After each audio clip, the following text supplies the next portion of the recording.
Andrew Clennell, you were in the courtyard. The Prime Minister looking pretty confident, telling us that he was born ready to go for another term. What was your big takeout from that media conference? My big takeout is he lent into his weakness. Laura, Kieran Gilbert, my colleague here, mentioned earlier today the famous or infamous, I guess, press conference of John Howard, 2004. Who do you trust? Who do you trust in terms of interest rates? He was dealing with the Children Overboard scandal and the government seemed to have lied, and he lent into his weakness. That's what Anthony Albanese did there. He watched John Howard from afar for a while from the backbench. He basically, my interpretation of it was by saying, we're going to make you better off.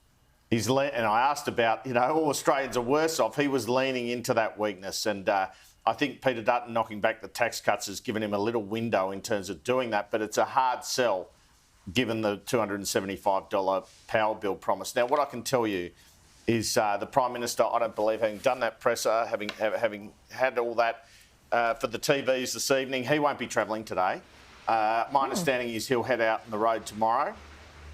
And Peter Dutton, of course, is doing this press conference mid-morning in Brisbane, which is interesting in itself. He was here for the budget reply speech last night. He knew the election was being called in the morning. He could have stayed here and done the press gallery press conference. He's not talking in the press gallery this morning.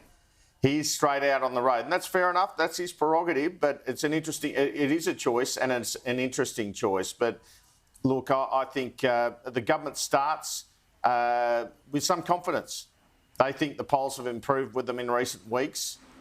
And I understand the Prime Minister thinks he's got a very solid campaign plan ahead. So, I think most Australians should be excited about watching this contest because a bit like watching a footy match, you want, in terms of a spectacle, a close contest. And we have the closest I can remember happening right now. Yeah.